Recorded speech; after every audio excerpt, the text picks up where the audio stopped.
Bueno, amigos de Café Vital, aquí estamos nuevamente con ustedes y saben que estamos en permanente monitoreo de la actualidad mundial. Es noticia desde el domingo prácticamente, desde ayer, toda esta situación con el ahora expresidente de Siria, ¿ok?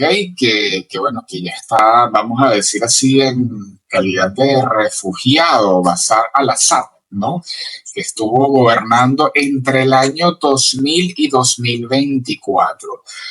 Tuvo unos intentos ahí de alzamientos que no fueron exitosos, pero bueno, los llamados rebeldes lograron esta vez su objetivo y ya por las noticias pues se confirma que está en Rusia. Así que bueno, hay toda una gran expectativa por lo que vaya a realizar este nuevo sistema de gobierno y en función a ello, ¿verdad?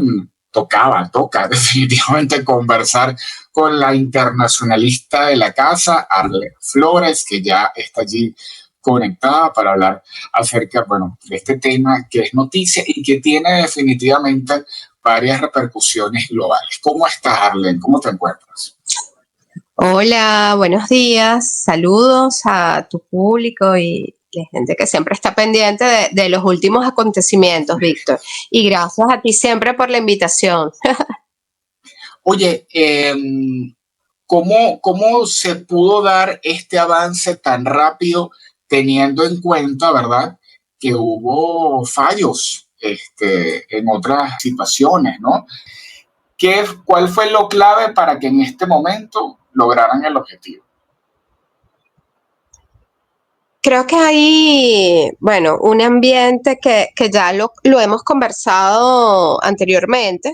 Claro, Ujú. lo tocamos muy por encima, pero geopolíticamente está cambiando Medio Oriente. O sea, ya se está dando una guerra muy cruel en Palestina, el Ujú. ataque que ha tenido Israel contra Palestina, Líbano, además de lo que está pasando entre Rusia y Ucrania, ha hecho que la coalición bueno, y además que es fundamental también el papel de Turquía, ¿no? Sí. Apoyando a los rebeldes en Siria, ha hecho que se produzca este cambio que creo que a todo el mundo lo toma por sorpresa, ¿no? Porque ya Bashar al-Assad Ujú. bueno, desde el 2000 ya tenía casi 24 años mandando y recordemos que su padre, que fue Exacto. quien Sí. lo antecede a él, estuvo casi que 26 años, o sea, en total tenía la familia al-Assad mandando casi 50 años o hasta un poquito más Ujú. en Siria, ¿no? Entonces, eso es importante destacarlo porque, bueno, prácticamente era Bachad, eran los primos, los hermanos. Bueno, el mayor había muerto en un accidente y por eso es que llaman a Bashar al-Assad, que él no vivía en Siria cuando va a Ujú. hacer la toma de posesión, porque él es doctor oftalmólogo y bueno, a él también lo agarran sí, un poco por sorpresa cuando hace el traslado su padre, que ya está muerto en ese momento, pero antes de fallecer le hace como que el traslado de poder, bueno, todo ese tema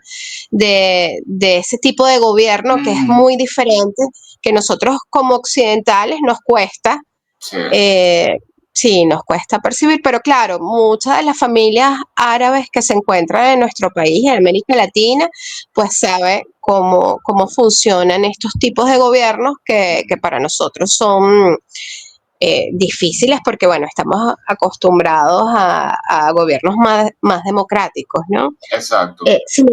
Sin embargo, bueno, es una familia que ya tenía 50 años en el poder y que Bashar al-Assad sufrió muchas críticas y fue muy cuestionado por la manera como maneja los últimos años durante una guerra civil que se gesta a partir de lo primero que se llamó como Primavera Árabe, que no sé si recuerdas.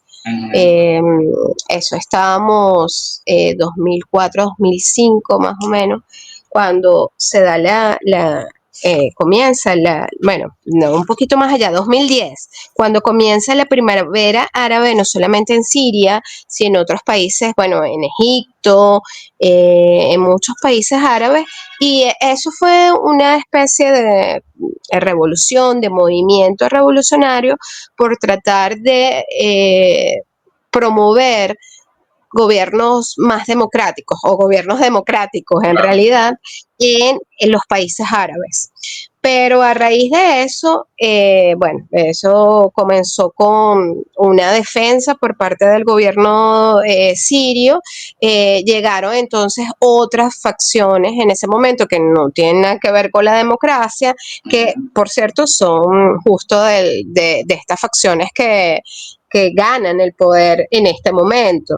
Entonces, en el año 2011, para ser exacta, es cuando se gesta esto de la primavera árabe, pero como te digo, ese movimiento fracasó y quienes empiezan a controlar el poder son estas facciones que no son nada democráticas. Sí. Incluso en el año 2012, esta facción, que es la que hoy, ahorita tomó el poder, empezó con el nombre Frente al-Nusra, que, bueno, le había jurado lealtad a Al-Qaeda, la misma de Bic Landi, sí. Y bueno, con una ideología yihadista, ¿no? Y bueno, por supuesto, facciones que son terroristas, ¿no? En el 2016, ellos rompen relaciones supuestamente con Al-Qaeda y adoptan el nombre de Hayat Tahrir al-Sham, ¿no? Ahí me preocupa en el árabe porque... Sí, bueno, por eso yo también dije el nombre del expresidente de Siria y bueno, ofrezco disculpas si no lo dije en la pronunciación correcta. Pero bueno, estoy acostumbrado a decirlo constantemente, pero se hace el mayor esfuerzo, que es lo más importante, y las personas nos entienden. También. Así es. Sí. Y bueno, esto bueno, se denota desde el año 2012 hasta nuestros días en una guerra civil que ha durado, ¿cuántos años? Sí. 12 años. Entonces, claro, al principio nos sorprende a todos, pero cuando buscas un poco en la historia te das cuenta que más bien es una guerra civil de 12 años que dejó millones de muertos, millones de trasladados a otros países, entre esos, bueno, por ejemplo, Turquía, se trasladaron a Turquía, se trasladaron al Líbano, y bueno, a todos los países fronterizos con Siria, ¿no? Y por eso también el presidente turco... Te iba a preguntar por qué, y disculpa que te interrumpa, precisamente la postura de Turquía es de oposición a lo que es el presidente o el expresidente de Siria, porque normalmente Turquía tiene como una relación más cercana a Rusia, o sea, apoya normalmente ciertas decisiones de Rusia, pero en este caso es totalmente opuesto. ¿A qué se debe esto? Bueno, sí, estos dos presidentes son totalmente, y bueno, y Turquía siempre ha sido, digamos, enemigo políticamente de Siria, ¿no? Y fíjate que por razones históricas, además que, bueno, también tiene que ver tiene que ver con el dominio del Medio Oriente, ¿no? Okay. Y Siria y Bashar al-Assad es aliado de Irán.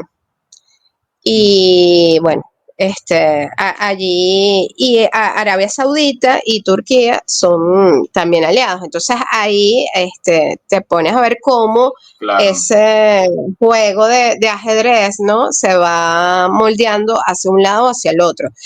Siempre Arabia Saudita e Irán son los que han tenido como ha tratado de tener el dominio de los países árabes, ¿no?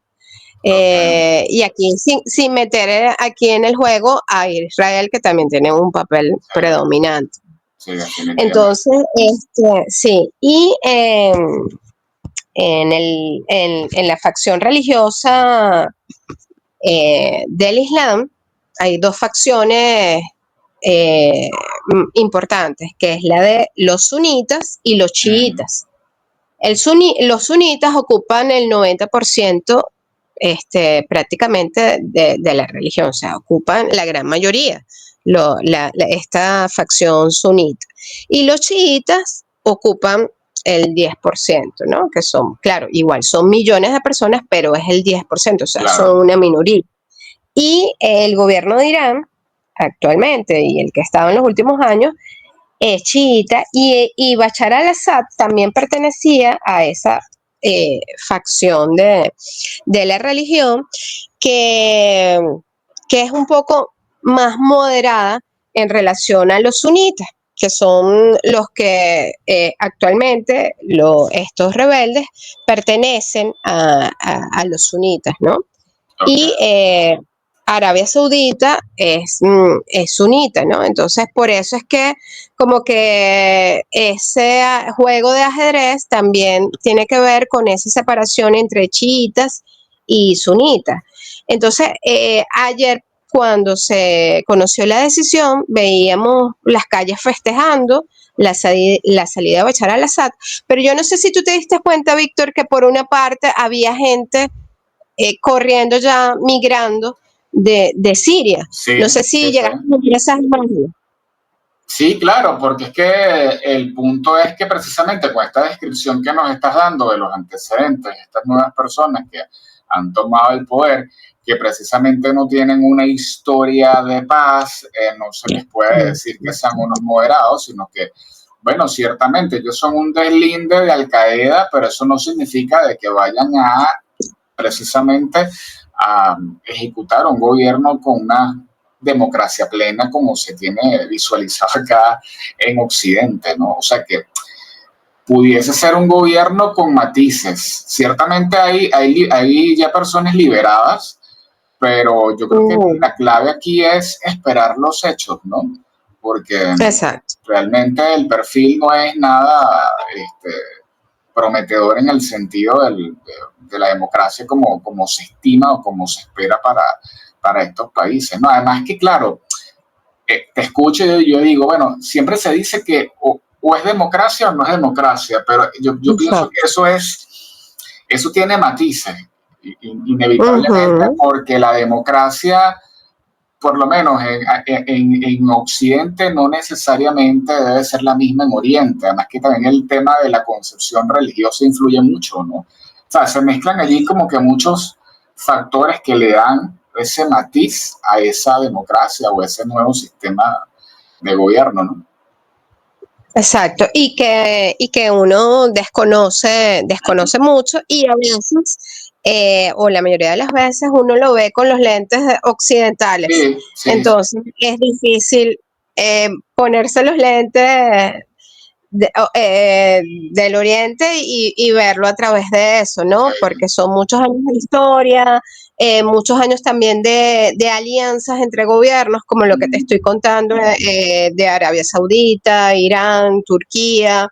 Por ejemplo, el gobierno turco y este gobierno que acaba de ser, eh, bueno, eso es un golpe Sí, claro. cayó el gobierno de Bashar al-Assad, eran opuestos. Y fíjate que había millones de sirios Uh -huh. eh, que estaban refugiados en Turquía y fueron los Sí, primeros, por supuesto, en celebrar el regreso a su patria.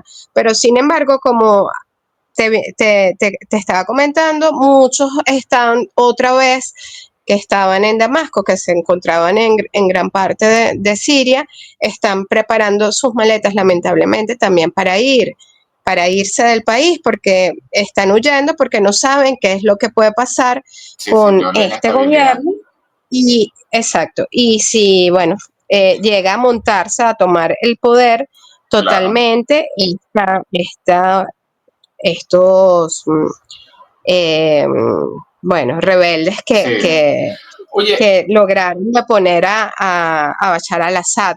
Y una cosa, entre mm, esa facción, entre esos que están huyendo, están los cristianos, y eso es preocupante también. sí, claro, es que no hay nada claro. Fíjate tú que lo llamativo de todo esto es que ocurre justamente ya cuando se conoce que, por lo menos en la parte de Estados Unidos, el triunfo de Trump, no solamente Ujú. en la presidencia, sino todo el poder que va a tener a nivel del Congreso, a nivel del Senado. Sabemos también la estrecha relación que tiene con Putin y uno que siempre ve más allá, porque la experiencia sí nos los ha enseñado, es inevitable no pensar, esto pudiese ser, digamos, como un acuerdo entre Trump y Putin. Bueno, mira, yo te negocio esto con Ucrania, pero tú cedes aquí en Siria, porque es muy llamativo, ¿no? Esto forma parte de alguna otra forma también de la geopolítica. Entonces, a su vez, Estados Unidos asume una postura de, bueno, yo no me meto ahí, yo no opino, pero una cosa es lo que se dice de cara a los medios y otra cosa es lo que se acuerda, porque también la postura de Rusia llama mucho la atención, que es así como de aceptar de entrada el resultado y sí, refúgiate acá, es raro. Es raro conociendo también la personalidad de Putin de protesta, ¿no? De ese líder de fuerza que sobre todo no le gusta mostrarse débil. Entonces pareciera que allí hay algo hablado y se habla de conceder no a toda Ucrania, pero sí como que un terreno de Ucrania a Rusia con el fin de parar la guerra, porque sabemos que la línea de Trump, que lo podemos criticar de muchas formas, pero él va muy hacia la paz, ¿no? En ese sentido de evitar las guerras y todo esto, ¿no? ¿Qué opinas tú? ¿Qué visión tienes tú? ¿Coincides conmigo o tienes diferencia? No, evidentemente ahí tuvo que haber una negociación. Fíjate que Bashar al-Assad huye de Siria con su familia y ya a Rusia. Sí, señor.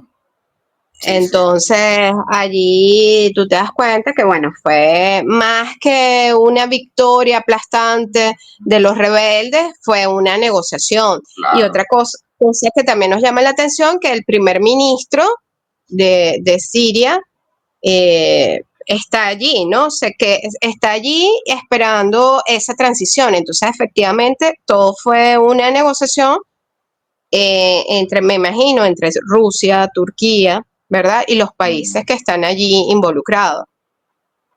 Sí, señor, no, inclusive ya hay conversaciones, lo estoy viendo del portal de la BBC, donde hay conversaciones de estos rebeldes con Moscú, donde les están garantizando la estabilidad o la tranquilidad de las bases rusas que siguen estando en Siria y, bueno, la normalidad, ¿no? Es decir, ya hay conversaciones donde, bueno, ya se está aceptando esto.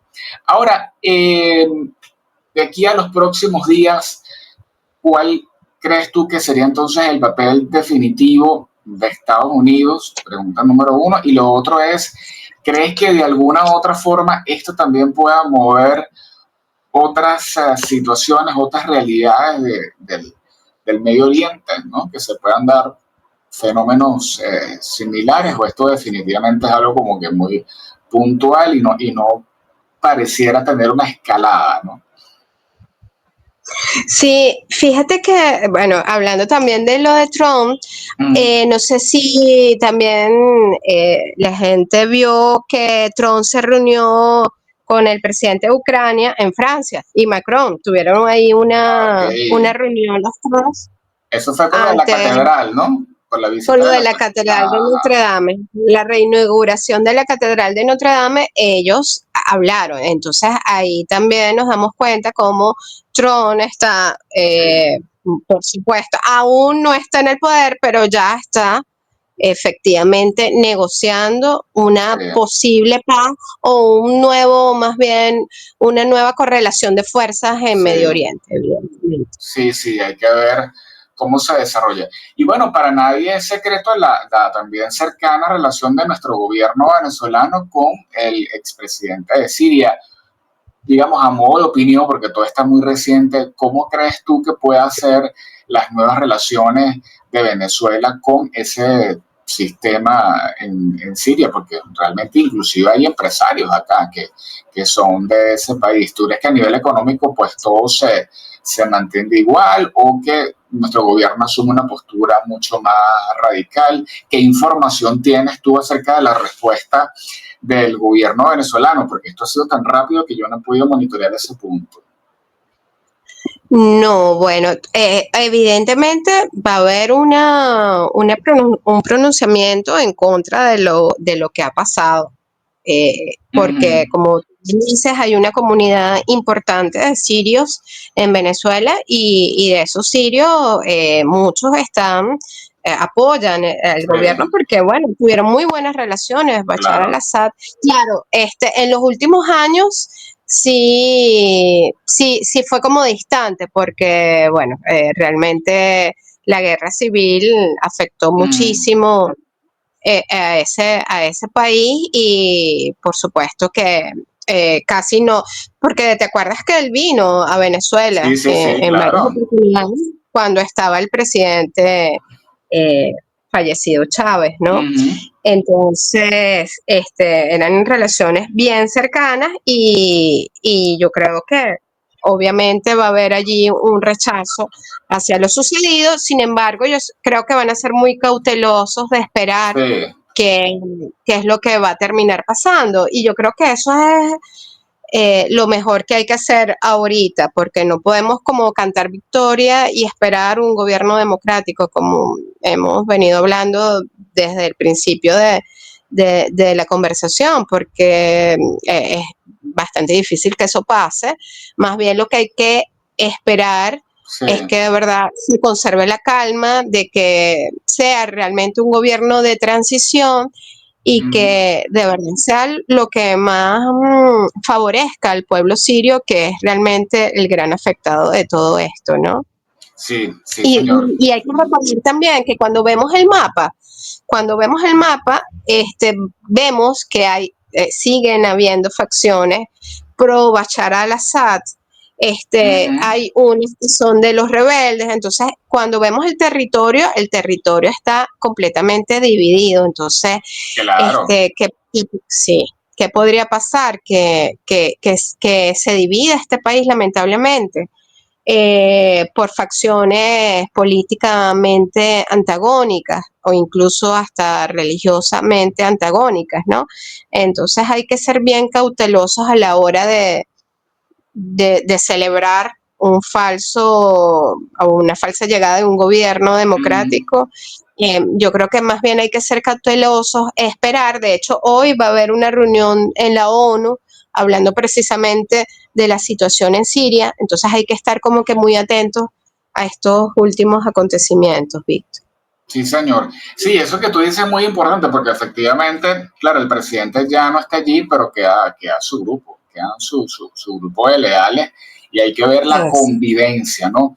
Cómo se da una situación con la otra. Bueno, yo creo que en líneas generales el mundo lo que está es a la expectativa y bueno, llama mucho la atención también que no, te escucho y monitoreo un poco lo que son las noticias recientes de últimos minutos en torno a este tema. No hay pronunciamientos, digamos así como que muy firmes. La palabra clave aquí es la expectativa y pues nada, veremos cómo se dan los últimos acontecimientos. De verdad que, bueno, muchísimas gracias, Arlene, por compartir con nosotros esta visión al día de hoy que tenemos con los acontecimientos, porque ahora que el mundo está bastante revuelto, ¿no? Aparte de este tema. Así es, Víctor. Estaremos muy, muy pendientes allí. Y bueno, por supuesto, siempre a la orden para poder intercambiar estos análisis. Sí, señor. Tenemos próximos temas pendientes para analizar. Así que bueno, muchísimas gracias, Arlene Flores, internacionalista, eres también politóloga, ¿cierto? Sí, Ajá. Y bueno, ella hace también. politóloga, mención relaciones internacionales. Ah, buenísimo. Entonces, bueno, tiene Ujú. un espectro, una visión bastante amplia para este tipo de acontecimientos. Bueno, nada, estaremos pendientes de estos temas. Esperemos que como estamos en Navidad, pues sea, wow, lo más pacífico posible en la región, en el mundo, y Sí. que, bueno, que sea lo mejor para cada una de las naciones.